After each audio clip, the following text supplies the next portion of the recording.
Thanks for dropping by. I just wanted to have a quick chat about financial agreements, because one of the questions that we're so often asked from customers who are contemplating entering into a financial agreement is, why do I need to get the legal advice?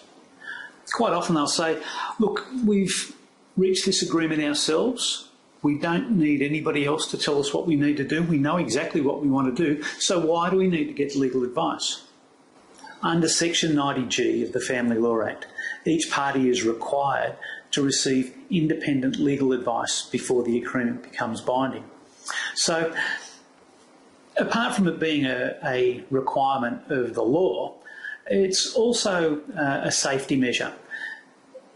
The solicitors in executing their duty will determine that, number one, the party they're advising is acting of their own free will and volition, that there's no inference of interference from a third party, and that there's no duress from the other party.